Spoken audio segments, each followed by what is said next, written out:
I was once arrested for jumping the turnstile. Really? The challenges of doing a talk show in public on the subway are plentiful. The biggest one is that we have literally no control over our setting. Maybe just come in a little bit, ma'am. Just a little. There we go. Everything's good. Thanks for your help. The team does make a show that's shot on the subway look incredibly professional and cinematic. There are like 5 audio channels, which then go into sound mix. That's why we can make a show that's legible and has no sound problems in a loud environment. You have to be born in New York to be a New Yorker. The reality is I'm definitely writing the episode while it's happening. Almost every single episode I'm sitting there thinking, oh shit, how am I gonna land this plane? Because I don't know what they're gonna say.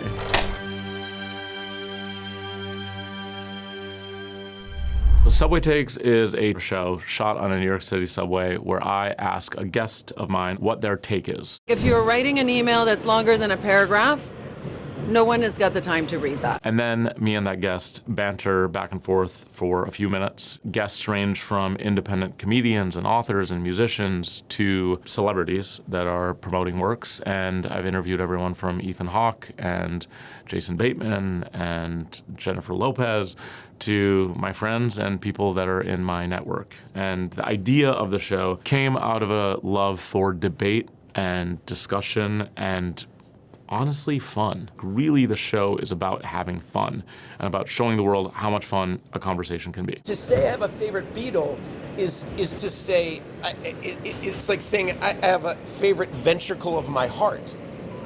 It doesn't make any sense. I'm like self-directing in the shoot, and the reality is I'm definitely writing the episode while it's happening, and I have been trained in improv and sketch comedy. You know, I'm trying to find the episode while we're making the episode. I'm trying to build the plane while we fly it. Almost every single episode, I'm sitting there thinking, oh shit, how am I gonna land this plane? Because I don't know what they're gonna say. And then my response is always 100% agree and 100% disagree, and I say it very quickly. It's a gut reaction. 100% agree. You do? Yes. The reason it's structured like that is because I want to have the most honest conversation with that person. It's not a debate show in the sense that you have to like win the debate. It's more so, it's entertainment. And what's happened is that the best takes are the most like Larry Davidian.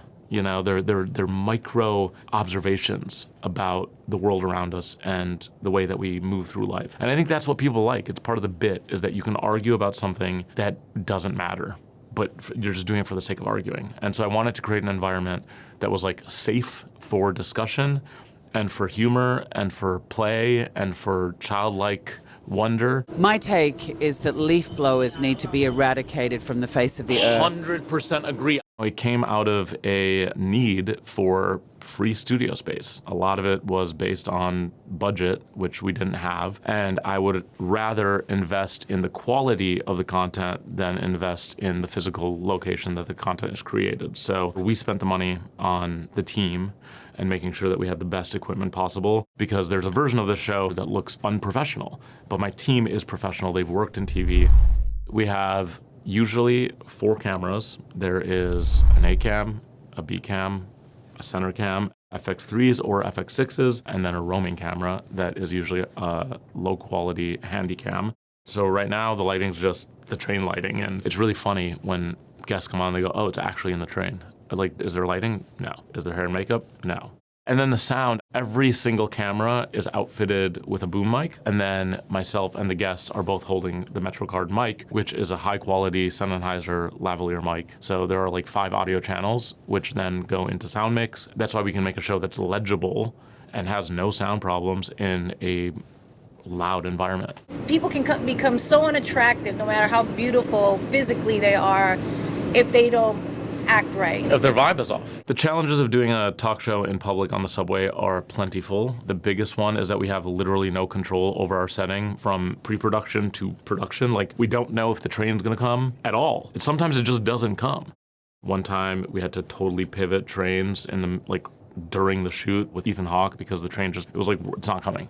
It's over, like new train. So we had to get out of the station, walk like 3 blocks, get on a different train, new direction, all on the fly. A similar thing happened with Woody Harrelson where it was packed, jam-packed with kids after school. and high school kids, middle school kids, and elementary school kids. And I was like, I don't think we're going to be able to do this. And Woody just jumped in and like embraced them. So they became a part of the episode, and he created this really warm environment where everyone could participate and take selfies and have fun. Are you happy to be on the train today? Oh, you guys know who this is? Awesome. Okay. Do you ever see this guy? It's a living and breathing organism, but all of that feeds into the energy of the show because it is shot in front of a live audience. We don't block the train off, and I've learned to just let go and let what happens happen.